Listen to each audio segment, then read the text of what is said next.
भारत में अभी तक मेरी पत्रकारिता जब से 2002 से है, मैंने कभी नहीं देखे कि मई से शुरू हुआ और मई, जून, जुलाई, अगस्त, सितंबर 7 महीने हो गए, साढ़े 7 महीने, और एक राज्य जल रहा है। हिंदू मैतेई मारे जा रहे हैं। उनका वोट भी शिफ्ट हो रहा है भाजपा का, अभी शायद वहां वोट कर रहे हैं। लेकिन 7 महीने में इतने लोग मर गए, कोई पूछने वाला नहीं है। ये किस तरह की स्थिति भारत की सुरक्षा में आप देख रहे हैं? नमस्ते अक्षय जी, नमस्ते संदीप जी और समस्त दर्शकों को भी नमस्कार, जय श्री राम। हाँ, संदीप जी, ये आपने सही कहा कि जो मणिपुर की अभी की स्थिति है, ये लगभग वैसी या प्रोबेबली उससे भी ज़्यादा भयावह दयनीय स्थिति है, जो कश्मीर में 1990 के दशक में थी। तो वहाँ तो जो बहुसंख्यक वैली, जो डोमिनेंट वैली था, उसने अल्पसंख्यक हिंदुओं को खदेड़ के भगा दिया और शासन, प्रशासन, सेना कुछ कर नहीं पाई। यहाँ हम देख रहे हैं कि जो बहुसंख्यक वैली डोमिनेंट लोग जो थे, उन्हीं को भगा दिया गया। उन्हीं के हाथ से सब कुछ छीन लिया गया और उनको सीमित कर दिया गया 5 से 10% जो एक वैली का मैदानी क्षेत्र है इम्फाल के आसपास। और उसमें भी जो पेरिफेरल एरियाज़ हैं, उनमें पूरी तरह से जो ये ईसाई जिहादी गुट है, जो विदेश से आता है, विदेश से फंड लेता है, विदेश जाता है, उनका बहुत बड़ा हाथ है। और सब देख रहे हैं, वो लोग वहां से आ रहे हैं, जा रहे हैं, हथियार ला रहे हैं। पूरी सैन्य छावनी के जैसे उनकी पूरा तैयारी है, परेड कर रहे हैं, उसके वीडियो भी बना रहे हैं और लोगों को भयाक्रांत कर रहे हैं। यहाँ तक कि केंद्र सरकार को भी चैलेंज करते हैं। मजेदार बात यह कि अक्सर एक हाथ में तिरंगा लेते हैं, एक हाथ में जोलम, हमारा जो वृहद चिन राष्ट्र है, कुकी राष्ट्र है, उसका झंडा लेके घूमते हैं। और केंद्र सरकार जो है शांतिपूर्वक तृप्तिकरण के उसमें बैठी रहती है, क्योंकि अब ऐसा है कि इनकी भी मिशनरी सेल है, इनके भी ईसाई सेल है। जैसे एमआरएम है, मुस्लिम राष्ट्रीय मोर्चा संघ का, वैसे एक पादरी संघ भी है इनका। तो उन सब के दबाव में बोलिए, चाहे विदेशी दबाव में बोलिए, विदेशी ईसाई जो पश्चिमी गोलार्ध में जो बहुत विस्तृत रूप से सुदृढ़ है, उनके दबाव में उनकी कार्य योजना को पूरी तरह से लागू कर रहे हैं। और ये हम तब देखते हैं जबकि अमेरिका का जो एम्बेसडर है, राजदूत, वो खुले तौर पे कलकत्ता में एक कॉन्क्लेव में बोल रहा है कि मणिपुर जो है अल्पसंख्यकों के लिए, ईसाई अल्पसंख्यकों पर उसमें उस मणिपुर की घटनाएं अल्पसंख्यकों पर अत्याचार हैं और we are very much interested in it and we can not be mute spectators. इस तरह का उन्होंने स्टेटमेंट दिया, जो कि टेलीग्राफ नाम के रिपोर्ट जो न्यूज़पेपर है ने जब प्रश्न किया था उसके जवाब में दिया। और मजेदार बात ये है और दुखदाई बात भी ये है कि भारत सरकार इस तरह की अंदरूनी उसमें खुले तौर पे व्यवधान डालने वाली स्टेटमेंट्स पे, ये तो सिर्फ स्टेटमेंट है, इस पे भी चुप रहती है। इनफैक्ट जो इनके विदेशी प्रवक्ता हैं, उन्होंने कहा हमें इस बारे में कोई ज्ञान नहीं है, अनभिज्ञ हैं। तो ये ना सिर्फ कंप्लिसिट हैं, लेज़ी हैं, ये बाकायदा इनके साथ पूरी तरह से तालमेल बिठा के चल रहे हैं, मुझे ऐसा लगता है। मणिपुर में अभी 10 दिन पहले ही 3 दिसंबर को जो नाड़ी मर्ग का अभी अक्षय जी ने जो 2003 में दक्षिण कश्मीर में, दक्षिण पश्चिमी कश्मीर में नाड़ी मर्ग जाम नाम की जगह में जो 26 से 30 हिंदुओं की ये हत्या हुई थी, उसी के पैरेलल में एक अभी हत्या हुई जो मणिपुर में हुई, जिसमें 13 हिंदू बालकों, बालक क्या कहा जाएगा, नवयुवक, कुछ उसमें स्टूडेंट भी थे 12-13 साल के, जो मोरे कस्बे की तरफ जा रहे थे और अनार्म्ड थे, दे वर टोटली अनआर्म्ड। उनको घेर के मारा गया। न किसी सेना ने उनकी सहायता की, न वहां के सीआरपीएफ कुछ कर पाई। असम राइफल्स पे बहुत अधिक प्रश्न चिन्ह लगे हैं कि वो कुछ करती नहीं है, मूक दर्शक बनी रहती है या विंक विंक करती है कुकी आतंकवादियों के साथ, क्योंकि उनके विभिन्न अफसरों की फोटोज आई हैं कि वो कुकियों के साथ, एक जने तो नग्न अवस्था में जलप्रपात में क्रीड़ा कर रहे हैं, एक जने जो हैं रात में अपने टॉर्च लाइट में डांस कर रहे हैं। तो इस प्रकार के ऑफिसर्स की फोटो और वीडियो आए हैं।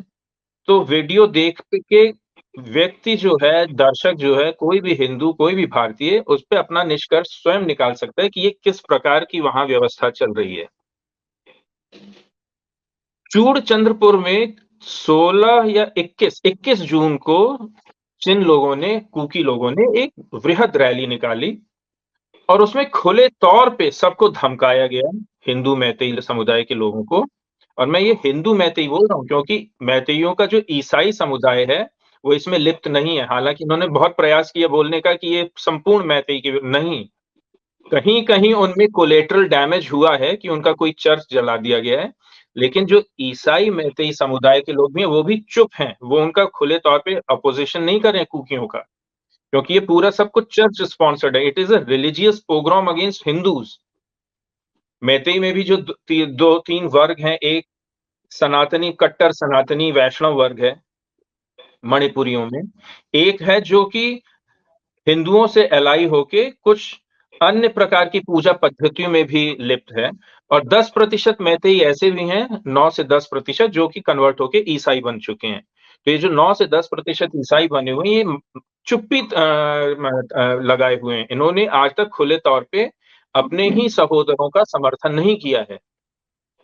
तो चूड़चंद्रपुर में जो 21 जून को रैली हुई, उसमें खुले तौर पे हिंदुओं को धमकाया गया, कहा भगा दिया जाएगा और ये भी कहा गया है कि ना यहाँ का प्रशासन, ना केंद्र सरकार, ना सेना, वो तुम्हें कुछ भी नहीं कर सकती है। इस प्रकार का पूरा वीडियो है, लाइव वीडियो है और वो अवेलेबल है, ट्विटर पे अवेलेबल है। उसको लोगों को देखना चाहिए कैसे था। और वो खुले तौर पे बोल रहे हैं कि सेना, भारतीय प्रशासन, केंद्र हिंदू मणिपुरी के साथ में नहीं खड़ा रहेगा, इसलिए तुम लोग यहाँ से भाग जाओ, तुम हमारा सामना नहीं कर सकते हो। उन्होंने ये भी कहा कि हमारे साथ पूरा विश्व का हर ईसाई देश है। हम इतने छोटे से हमें मत समझना, पूरा विश्व का ईसाई समुदाय हमारे साथ है। ये खुले तौर पे उन्होंने स्वीकार किया और बोला। तो इतना सब होने के बाद भी, इतना वृहद नरसंहार होने के बाद भी, नंबर एक तो ये समाचार सामान्य जन तक पहुँचाया नहीं जा रहा है। अगर यही 15 साल पहले कुछ हो रहा होता तो जो जितना संघीय तंत्र है इस पे व्हाट्सएप फॉरवर्ड कर रहा होता कुछ ना कुछ। लेकिन आज सब चुप हैं क्योंकि उन्हें सत्ता का मलाई वो जो लोग चाट रहे हैं, उसके कारण उनको इस पे बोलने में कुछ भी हित नहीं लग रहा है अपना। जो मटीरियल हित है, वो उनका सधता नहीं है, इसलिए सब चुप हैं। वो भी चुप हैं, पत्रकार भी चुप हैं, so called influencers, right wing influencer जो पैरेलल मीडिया चला रहे हैं, वो भी शांत हैं। कोई उसे बोल रहा है मास्टर स्ट्रोक है, लेकिन 9 महीने से 8 महीने से हम देख रहे हैं मास्टर स्ट्रोक चल ही रहा है और वो हिंदुओं के विरोध में मास्टर स्ट्रोक हुआ है। तो कहना ये होगा कि मणिपुर आपके हाथ से जा चुका है। डी फैक्टो वहां भी जैसे कश्मीर में निजाम मुस्तफा कायम हो गया है, हालांकि पेपर पे 35 ए और 370 हटाया गया है, लेकिन डी फैक्टो निजाम मुस्तफा स्थापित हुआ है। उसी प्रकार मणिपुर में ऑन ग्राउंड डिवीजन कर दिया गया है और नो गो जोन बना दिया गया है। लगभग 30 से 40% मणिपुर का क्षेत्रफल कुकी चिन आतंकवादियों के हाथ में चला गया है। तो इसलिए जो ये है कि जो कश्मीर में हमने 1990 के दशक में देखा, वही अभी मणिपुर में हम देख रहे हैं और मणिपुर इज लिटरली लॉस्ट। जो भारतीय हिंदू सभ्यता है, उसके हाथ से जा चुका है और हम उस चीज को समझ नहीं पा रहे हैं, लेकिन यही तथ्य है। अब देखिए मिजोरम में जो चुनाव हुआ है, उसमें पहले भाजपा का 1 एमएलए था, जो अब 2 एमएलए हो गए। पहले लेकिन जो एमएलए था, वो हिंदू समुदाय का था, चकमा था। हो सकता है आप उसे बौद्ध मान लें या लोकल नेटिव रिलीजन का मान लें, लेकिन वो हिंदू बौद्ध समुदाय का था। इस बार इनका कोई हिंदू समुदाय से नहीं जीता है। जो 2 जीते हैं, वो दोनों ईसाई समुदाय के ही लोग जीते हैं। और अभी भी मणिपुर में बहुत लार्ज स्केल पे इन्फिल्ट्रेशन हुआ है पिछले कुछ दिनों में, जो म्यांमार की तरफ से हुआ है। और आप और हम सब जानते हैं कि म्यांमार में इस समय 4 दिशाओं से हमला हुआ है। वो 4 दिशा और वो सब CIA प्रायोजित है। जो वहां की स्थानीय जुंटा रेजीम है उसके विरोध में। 4 दिशाओं से प्रायोजित हमला हुआ है और उसमें भारत चुप बना, और इतना बड़ा हमला तभी संभव है जबकि अड़ोस पड़ोस की शक्तियां उसमें किसी न किसी तरह से या तो चुप रहें या पासिव रोल प्ले करें।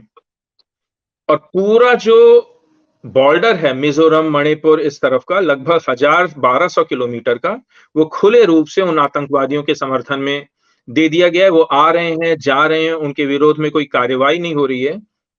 और यही नहीं, वहां से अभी पिछले कुछ दिनों में हजारों की संख्या में लगभग 3000 नई घुसपैठ हुई है मणिपुर में, उसके भी वीडियो हैं। 3000 लोग उस छोटे से राज्य में जाएंगे तो वहां के जनसांख्यिकी तंत्र जो है किस प्रकार से पलट जाएगा, ये सब कुछ सोच रहे। And they are heavily armed. अभी कल एक नया वीडियो आया जिसमें वो पूरी सेना सज्ज तैयारी अपनी दिखा रहे हैं, कैसे बंदूक चलाना है, कैसे अपना राष्ट्रगान, चिन राष्ट्रगान गा रहे हैं मणिपुर में, और लोगों को उस तरह से धमका रहे हैं जैसे आईसिस के वीडियो, प्रोपेगेंडा वीडियोस आते थे।